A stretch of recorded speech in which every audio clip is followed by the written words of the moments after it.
There are a few things that people ask me all the time. They're like, why don't you do tattoos? You should do tattoos. Or do you do real art? Which I'm thinking they're meaning if you paint canvases. The truth is, yes, I do those things when they're called upon. But my passion is with the body art, and my reasons for that is, unlike tattoos, you can wash it off.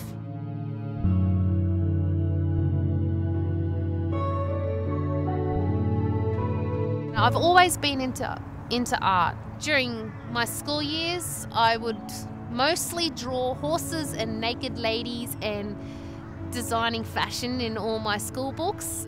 All the parent-teacher interviews would be, Nina would be awesome if she just left her artwork out of the class. Of course, the art gets pushed to the side and I go to work. During that period of time in my life, I met a Fijian dude. I took off over to Fiji to go and see his life and his family and how he was brought up. He asked if he could marry me and I said, laughed at him.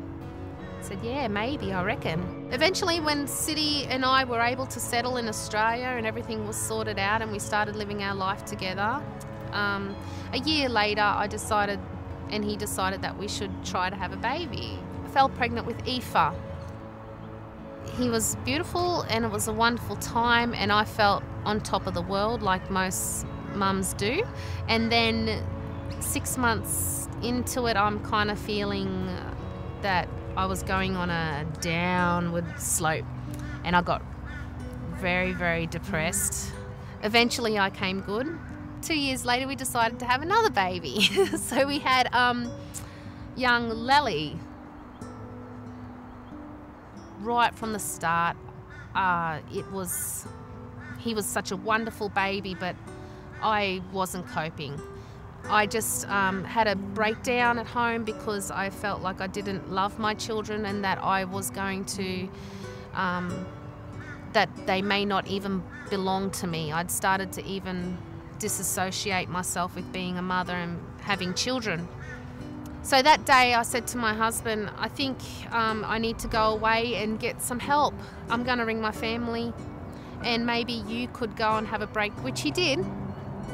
And while my family were taking care of me and he was having a little break with the family, he had an affair with a young girl who was friends of ours, and said that he just was not going to come back. He couldn't handle it. He could not be with me anymore. I dove deeper into my post-natal depression in a way of becoming quite neglectful of my children. At the depths of that time, my sister Rini and my brother-in-law Paul rang out of the blue. Paul and I had been helping Nina out with the boys, so we'd go and get them, and since they were like little tiny babies, and we'd have them for quite a while. She rang and she said, "Oh, how are you going?" And she's like, "Yeah, I'm good, really good." Like all laughs and giggles. Yep, how are the kids? "Oh yeah, the kids are great."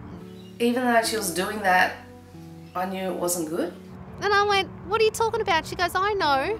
When I got off the phone, I said, "That's it, we're going to see her. She's not good. I don't care what she's saying on the phone, she's not good." Like that, the next day, they were in the car, they drove down with a ute and they moved me out. We got in the car, my husband and I, and we drove straight to Brisbane. And Nina came out and Nina wasn't there. It was someone I didn't know. Like, her body was there, it was her physically, but she wasn't there. They drove me, my boys and my possessions up to the coast, and along the ways we discussed the arrangements. She's the one that I have to look after. Like, all this time I've been thinking about the boys. My sister and my brother-in-law were going to nurse me back to health until I can be a good mum for my boys. So postnatal depression, ooh, it's really, really horrible because you really don't have any control over it. There isn't anything that you can do to prepare yourself. You feel inadequate, like that you're a bad mother. some people would say, well, I know people who can't have children and they would do anything to be in your position. And you know what, when you're going through postnatal depression, that doesn't always help to hear that. It just reconfirms that you are really, really bad person. I always felt like I just have to get better for my kids.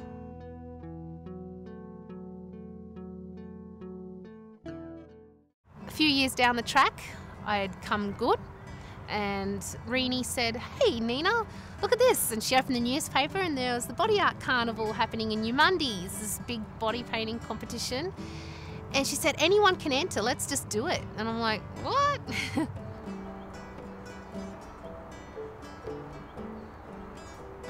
But we just had such a good time.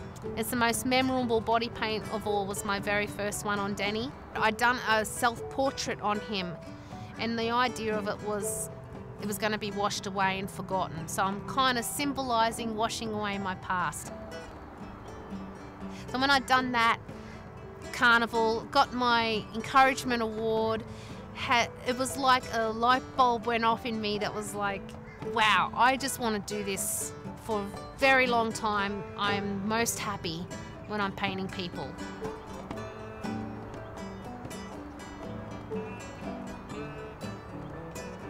Renee won a magazine subscription, and on the first few pages there's this dude called Nina Neher in America, and his work was outstanding. I looked him up on Facebook.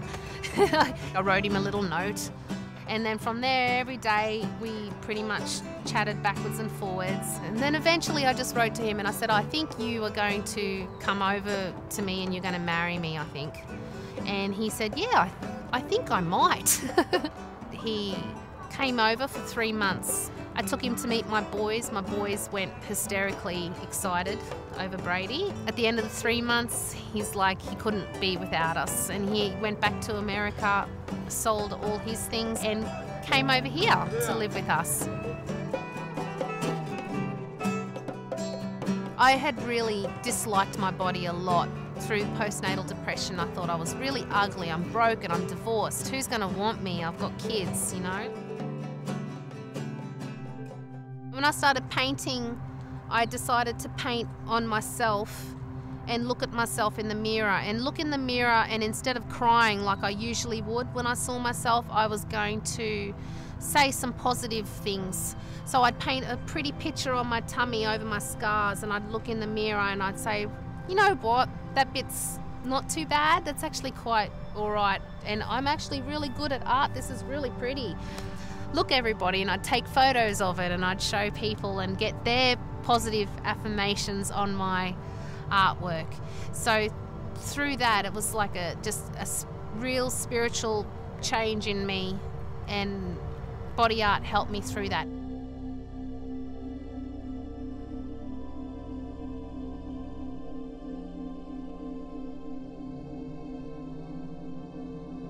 So this is what I really love sharing with people who come to my workshops or come to see Brady and I for anything. It's not just about the paint and the brush, it's about connecting intimately with yourself and with others. If you paint a canvas that's going to go and hang on someone's wall or in a wall somewhere, it's there for a time, and with the body art, it's only for that moment that it's been done. And I think that's extra special to me. It feels alive.